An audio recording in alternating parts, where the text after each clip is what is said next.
നമസ്കാരം. Shekinah Americas weekly news റൗണ്ടപ്പിലേക്ക് സ്വാഗതം. ഞാൻ ജോളി ജോസ്. ഈ ആഴ്ചയിലെ പ്രധാന വാർത്തകളിലേക്ക്.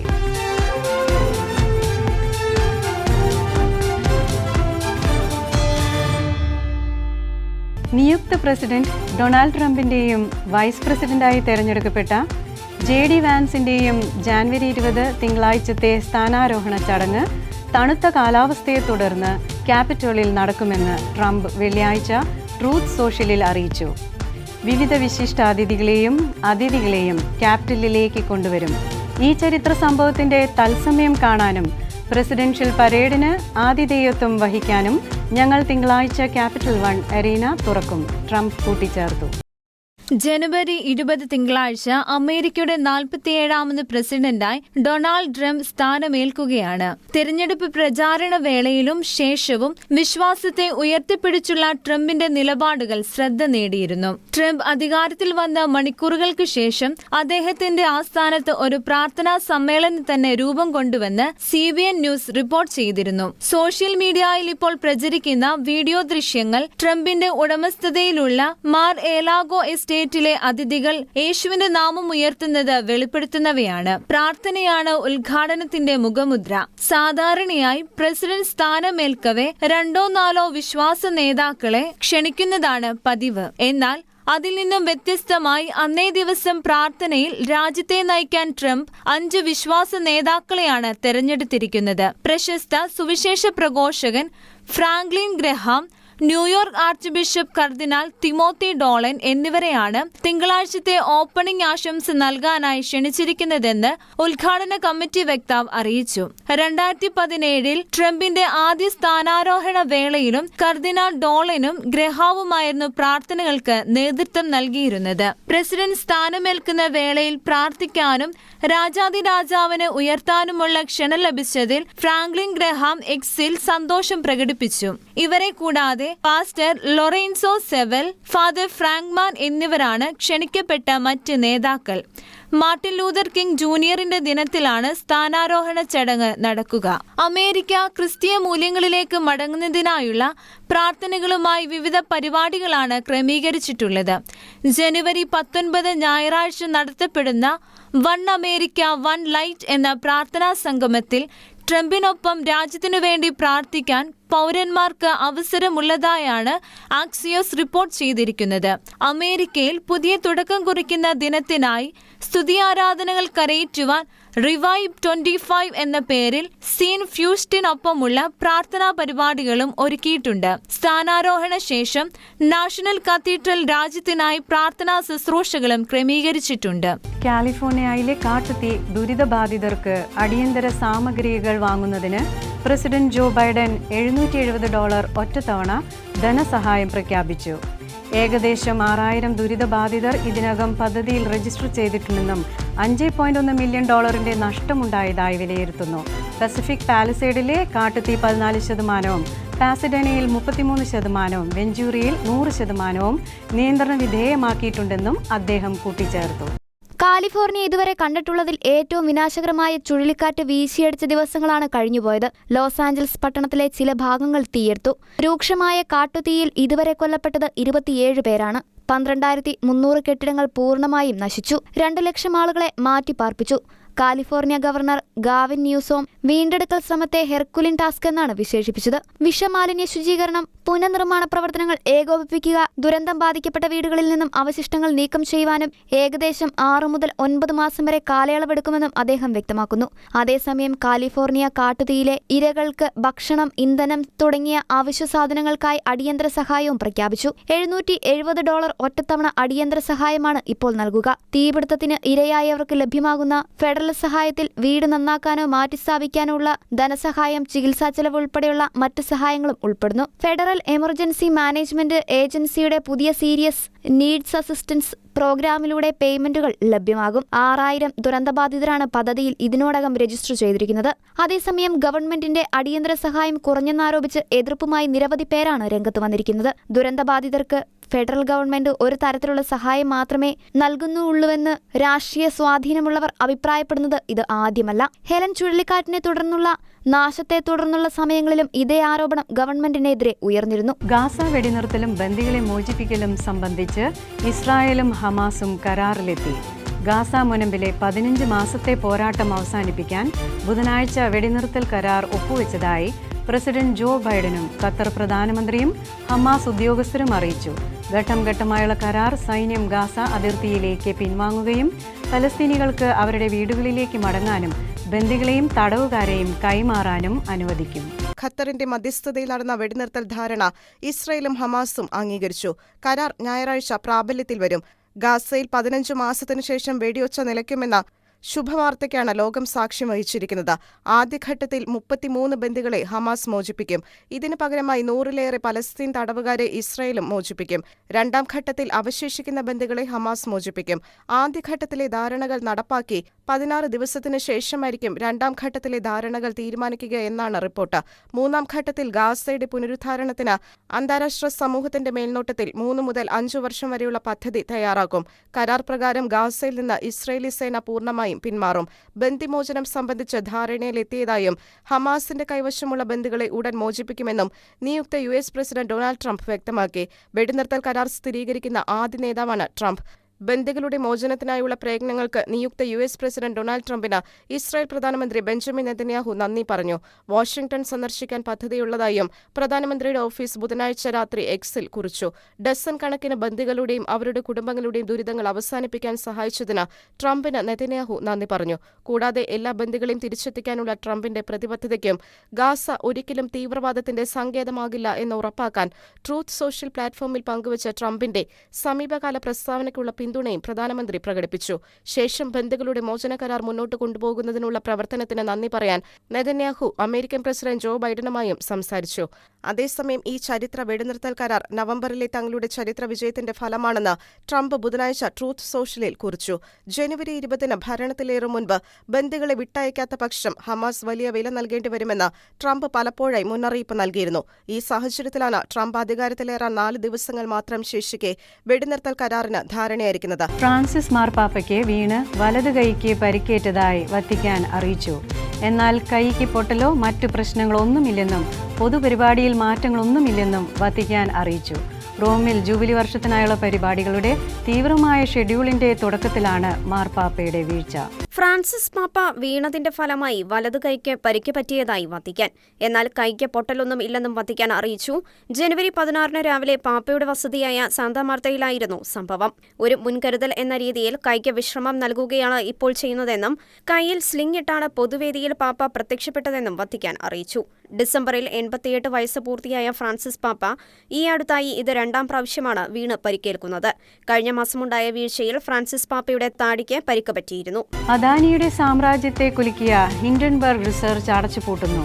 നിക്കോള, ഇന്ത്യയിലെ അദാനി ഗ്രൂപ്പ് എന്നിവയുൾപ്പെടെയുള്ള കമ്പനികളുടെ വിപണി മൂല്യങ്ങളിൽ നിന്ന് കോടിക്കണക്കിന് ഡോളർ തുടച്ചു നീക്കിയ ഷോർട്ട് സെല്ലറായ നെയ്റ്റ് ആൻഡേഴ്സൺ തന്റെ സ്ഥാപനമായ ഹിൻഡൻബർഗ് റിസർച്ച് അടച്ചുപൂട്ടുന്നു. ജോലി സമ്മർദ്ദം തന്റെ ക്ഷേമത്തെയും സമാധാനത്തെയും ബാധിച്ചെന്ന് ചൂണ്ടിക്കാട്ടിയാണ് സ്ഥാപനം അടച്ചുപൂട്ടാനുള്ള ആൻഡേഴ്സന്റെ പ്രഖ്യാപനം.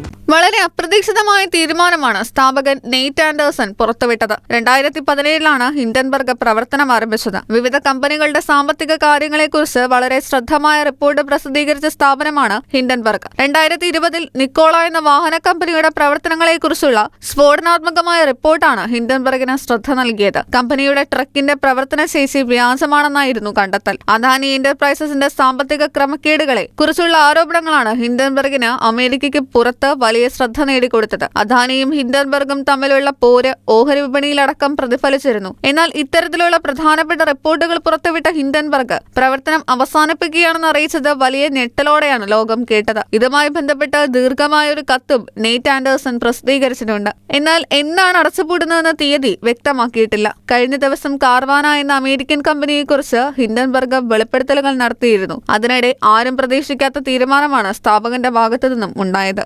ISROയുടെ സ്പേസ് ഡോക്കിംഗ് പരീക്ഷണമായ സ്പേഡെക്സ് വിജയിച്ചു. സ്പേസ് ഡോക്കിംഗ് സാങ്കേതികവിദ്യ സ്വന്തമാക്കുന്ന 4ാമത്തെ രാജ്യമെന്ന നേട്ടമാണ് സ്പേഡെക്സ് വിജയത്തോടെ ഇസ്രോ സ്വന്തമാക്കിയത്. ഡോക്കിംഗ് ടെക്നോളജി വിജയിപ്പിച്ചതോടെ അമേരിക്ക, റഷ്യ, ചൈന എന്നീ രാജ്യങ്ങൾക്കൊപ്പം ഇന്ത്യ ബഹിരാകാശ രംഗത്ത് ഇലൈറ്റ് ക്ലബിലെത്തി. ശ്രീഹരിക്കോട്ടയിലെ സതീഷ് ധവാൻ ബഹിരാകാശ കേന്ദ്രത്തിൽ നിന്ന് 2024 ഡിസംബർ 30 PSLV-C 60 ലോഞ്ച് വെഹിക്കിളിൽ 2 സ്പെഡെക്സ് സാറ്റലൈറ്റുകൾ ISRO വിക്ഷേപിച്ചത്. SDX-01 ചേസർ, SDX-02 ടാർഗറ്റ് എന്നിങ്ങനെയായിരുന്നു ഈ ഉപഗ്രഹങ്ങളുടെ പേരുകൾ. ജനുവരി 6 ഇവരുടെ ഡോക്കിംഗ് പരീക്ഷണം നടത്താനായിരുന്നു ISRO ആദ്യം നിശ്ചയിച്ചിരുന്നത്. എന്നാൽ സാങ്കേതിക കാരണങ്ങളാൽ ഈ ശ്രമം 9 തീയതിയിലേക്ക് നീട്ടിവെച്ചു. 9 തീയതി ചേസർ, ടാർഗറ്റ് ഉപഗ്രഹങ്ങൾ തമ്മിലുള്ള അകലം 500 മീറ്ററിൽ നിന്ന് 225 മീറ്ററിലേക്ക് കുറച്ചുകൊണ്ടുവരുന്നതിനിടെ വീണ്ടും സാങ്കേതിക പ്രശ്നം നേരിട്ടതിനാൽ ഡോക്കിംഗ് പരീക്ഷണം രണ്ടാമതും നീട്ടുന്നതായി ISRO അറിയിക്കുകയായിരുന്നു. പിന്നീട് ISRO ഏറെ കരുതലോടെയാണ് ഡോക്കിങ്ങിനായുള്ള 3ാം ശ്രമം ആരംഭിച്ചത്. 3ാം പരിശ്രമത്തിൽ 500 മീറ്ററിൽ നിന്ന് 230 മീറ്ററിലേക്കും 105 മീറ്ററിലേക്കും 15 മീറ്ററിലേക്കും 3 മീറ്ററിലേക്കും ISRO അനായാസം ഉപഗ്രഹങ്ങളെ കൊണ്ടുവന്നു. എന്നാൽ ഇതൊരു ട്രയൽ മാത്രമായിരുന്നുവെന്ന അറിയിപ്പ് പിന്നാലെ ISROയുടെ ഭാഗത്തു നിന്നെത്തി. ഉപഗ്രഹങ്ങളെ വീണ്ടും സുരക്ഷിതമായ അകലത്തിലേക്ക് മാറ്റുകയും ചെയ്തു. വിവരങ്ങൾ പഠിച്ച ശേഷമേ അടുത്ത നീക്കമുണ്ടാകൂ എന്ന അറിയിപ്പ് വന്നതോടെ ആകാംക്ഷ ഇരട്ടിച്ചു.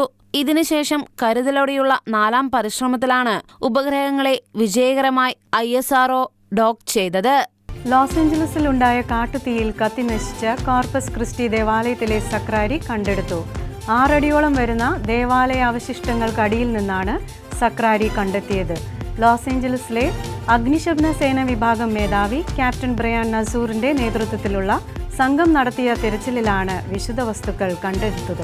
ലോസ് ആഞ്ചലസിൽ കഴിഞ്ഞ ദിവസമുണ്ടായ കാട്ടുതീയിലാണ് പാലിസേഡ്സിലെ കോർപ്പസ് ക്രിസ്റ്റി ദേവാലയം കത്തിനശിച്ചത്.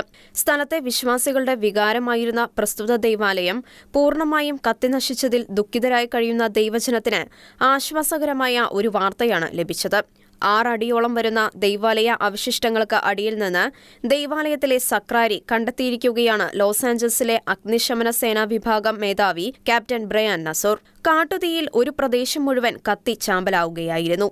എങ്കിലും ദൈവാലയം സ്ഥിതി ചെയ്തിരുന്ന സ്ഥലത്ത് മൂല്യവത്തായ എന്തെങ്കിലും കാണാൻ സാധ്യതയുണ്ട് എന്ന നിഗമനത്തിന്റെ അടിസ്ഥാനത്തിലാണ് ക്യാപ്റ്റൻ ബ്രയാൻ നസൂർ ദൈവാലയ അവശിഷ്ടങ്ങൾക്കിടയിൽ പരിശോധന ആരംഭിച്ചത്.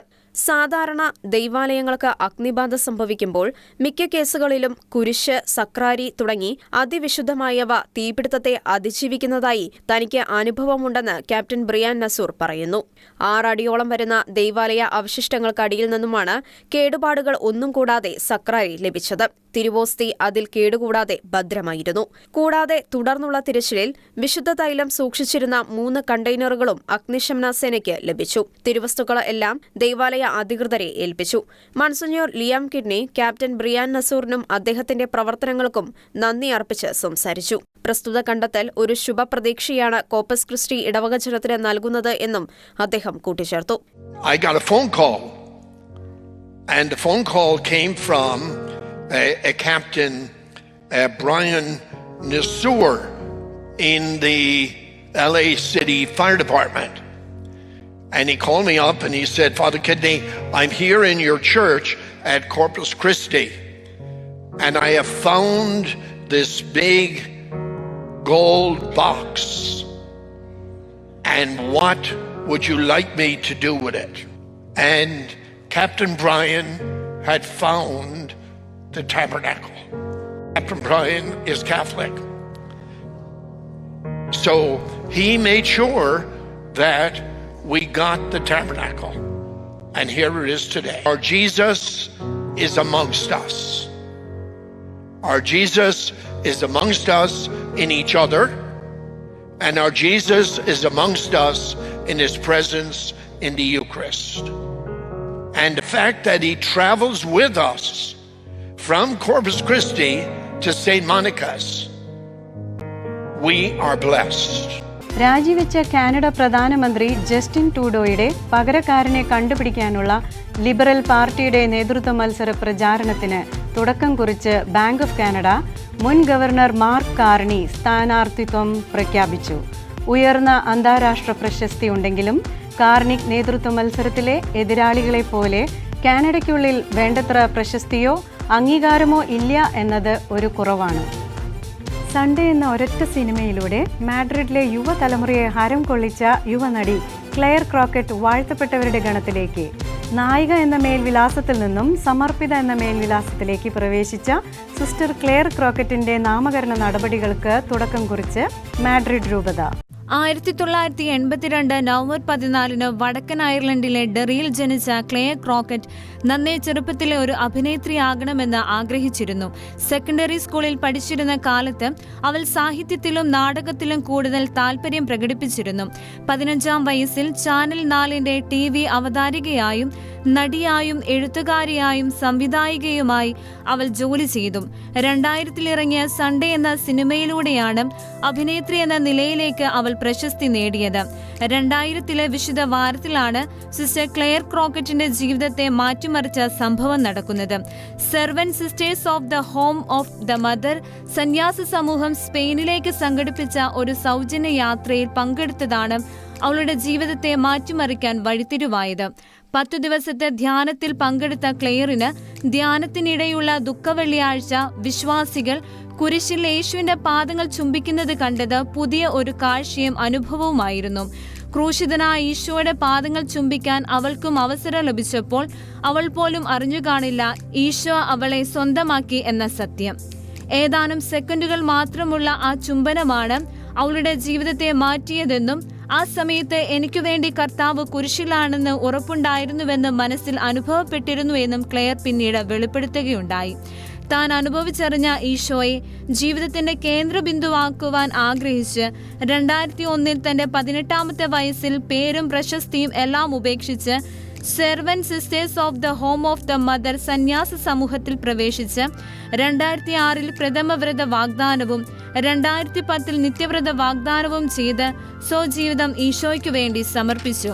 എന്നാൽ 2016 ഏപ്രിൽ 16-ന് തന്റെ 33-ാം വയസ്സിൽ മിഷൻ വേലയ്ക്കിടെ തെക്കേ അമേരിക്കയിൽ വൻ നാശം വിതച്ച ഭൂകമ്പത്തിൽ സിസ്റ്റർ ക്ലെയർ നിത്യസമ്മാനത്തിനായി വിളിക്കപ്പെട്ടു. സിസ്റ്റർ ക്ലെയർ ക്രോക്കറ്റിന്റെ ജീവിതത്തെ കേന്ദ്രമാക്കി ഓൾ ഓർ നത്തിങ് എന്ന പേരിൽ ഇറങ്ങിയ സിനിമ ഏറെ ശ്രദ്ധ നേടി. സ്ത്രീത്വത്തിന്റെ പ്രചോദനാത്മക മാതൃക എന്ന വിശേഷണത്തിനും സിസ്റ്റർ അർഹയായി.